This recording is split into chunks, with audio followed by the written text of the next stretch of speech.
La crypto-monnaie va te donner ta liberté financière. Voici une phrase qu'on entend tellement dans l'écosystème crypto et blockchain. Et ici, la plupart des personnes voient une opportunité de s'enrichir en silence sans être perturbé par le gouvernement, par les impôts ou par toute autre entité qui viendrait comme ça ronger un peu de leurs bénéfices. Mais avant de trop développer, cherchons d'abord à comprendre ce que signifie réellement le terme liberté financière. La liberté financière, c'est tout simplement le pouvoir, la possibilité de disposer de ses finances quand on veut, où on veut et comme on veut.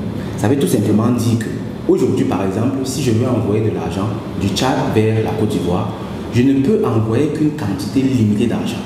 Je crois que c'est dans les 1 million de francs CFA par personne par mois. Ça veut dire que si je veux envoyer 500 millions de francs CFA du Tchad vers la Côte d'Ivoire, ça va être très compliqué, voire même impossible si je suis un citoyen normal. Pourtant, dans le contexte de la liberté financière, je suis normalement en capacité d'envoyer 500 millions, 1 milliard ou même plus du Tchad vers la Côte d'Ivoire, de la Côte d'Ivoire vers où je veux, quand je veux, comme je veux, au rythme où je veux. C'est ça la liberté financière dans son sens basique. Et avec ça, on comprend très rapidement que dans nos sociétés hautement centralisées et hautement contrôlées, la liberté financière est beaucoup liée à l'anonymat. Qui sait ce que je fais? Qui contrôle ce que je fais? Qui sait si j'envoie 100 millions ou 200 millions du Tchad vers la Côte d'Ivoire? Et quand on revient donc à la crypto-monnaie et à la blockchain, la question à se poser c'est: est-ce que la crypto-monnaie est réellement anonyme?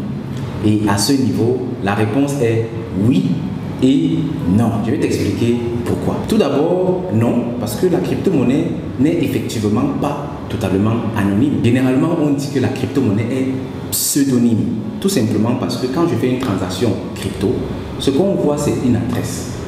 Mais dans le contexte centralisé, parce que dans la crypto-monnaie, il y a également la centralisation avec ce qu'on appelle les CEX, les Centralized Exchange. Ce sont des exchanges centralisés, des plateformes où on va aller trader. On a par exemple Binance, on a Gemini, on a Coinbase.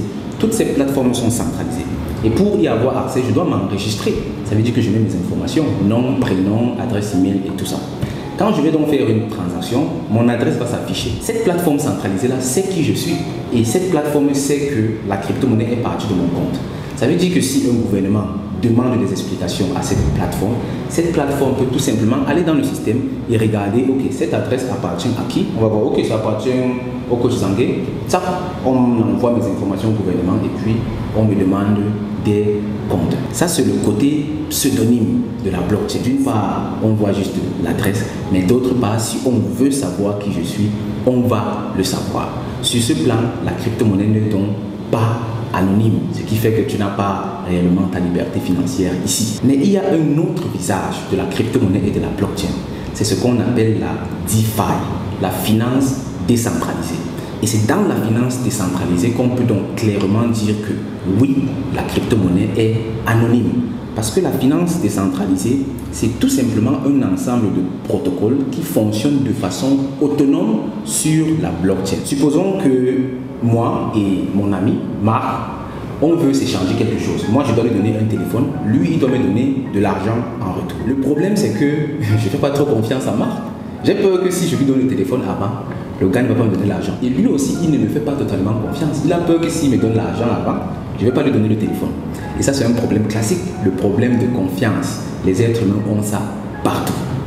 Et la blockchain, avec les smart contracts, avec la finance décentralisée, vient donc tout simplement résoudre ce problème de confiance en transférant donc la confiance des êtres humains vers la blockchain. Ça veut dire qu'on va programmer une sorte d'application, on appelle ça les contrats intelligents, les smart contracts, qui vont tout simplement organiser cet échange entre Marc et moi. Dans le smart contract, on va donc tout simplement dire que si deux conditions sont remplies, tu fais l'échange. La première condition, c'est que Nelson dépose le téléphone. La deuxième condition, c'est que Marc dépose l'argent. Si le téléphone est déposé par Nelson et l'argent est déposé par Marc, alors tu fais l'échange. Et là, je n'ai pas besoin d'avoir confiance en Marc. Marc n'a pas besoin d'avoir confiance en moi. On peut tout simplement se fier à la blockchain, surtout que c'est aujourd'hui l'une des technologies les plus sécurisées au monde. On peut tout simplement se fier à cela, au smart contract. Et puis, je dépose le téléphone, il dépose l'argent et l'échange s'effectue. C'est comme ça que tout se passe dans la finance décentralisée. Il n'y a pas un être humain là au centre qui est en train de contrôler quoi que ce soit. Ce qui fait que même pour aller sur la finance décentralisée et faire des opérations, je n'ai pas besoin de m'enregistrer. Je n'ai pas besoin de dire qui je suis. J'ai tout simplement besoin d'avoir mes crypto-monnaies dans un portefeuille décentralisé. Je me connecte au smart contract. Je me connecte donc à cette application qui gère les transactions de façon automatique et je fais mes opérations. Et les opérations qu'on peut faire dans la finance décentralisée sont tout simplement toutes les opérations qu'on peut faire dans la finance traditionnelle. Dans la finance décentralisée, je peux prêter de l'argent, je peux emprunter de l'argent, je peux faire de l'épargne, je peux faire des transferts, je peux faire absolument tout dans la finance décentralisée. Imagine tout simplement tout ce qu'une banque classique peut faire. C'est possible également dans la finance décentralisée avec la crypto-monnaie et la blockchain. Et là-bas, l'anonymat est total quoi. Là-bas, quand tu sais utiliser la finance décentralisée, tu peux absolument tout faire sans problème. Tu peux réellement avoir ta liberté financière. Mais pour cela, il faut comprendre comment ça fonctionne. Quand je fais un transfert avec une banque, par exemple, je dois payer des frais parce que la banque doit fonctionner. La banque doit payer ses employés. La banque doit. C'est pour ça que les transferts sont chers. C'est pour ça que les taux d'intérêt quand j'épargne mon argent sont trop bas. Pourtant, dans la finance décentralisée, tu peux épargner ton argent et avoir 20%, 100%, 200% de revenus, de commission par an. Pourtant, dans la finance classique, ce sera quoi? Maximum 5%. Dans la finance décentralisée, je peux prêter de l'argent à des taux exceptionnels. Je peux emprunter également de l'argent à des taux exceptionnels. Et il y a tellement de choses que tu peux faire dans la finance décentralisée et avoir tellement de bénéfices. Avec tout ça, tu comprends très clairement que c'est possible d'avoir sa liberté financière. La crypto-monnaie peut réellement te donner ta liberté financière à condition de comprendre comment ça fonctionne. Et parlant justement de comment ça fonctionne, je t'invite vivement à participer au prochain bootcamp que le CIA va organiser spécialement dédié à la finance décentralisée. Là-bas, il s'agira de te permettre de devenir le maître de tes finances. Donc, si tu es intéressé par ta liberté financière, alors ne rate surtout pas ce bootcamp. Les bootcamps du CIA sont des événements intenses qu'on fait sur une journée. Donc, on va prendre une journée et on va aller en profondeur dans la thématique. Claire, une journée c'est lourd, on va souvent faire 8 heures de temps, 9 heures de temps, mais ce n'est pas un problème. C'est ça l'objectif même, c'est de choquer les personnes, de choquer le cerveau, de vraiment réveiller les personnes pour que tu te rendes compte qu'il y a quelque chose d'autre qui se passe dans ce monde.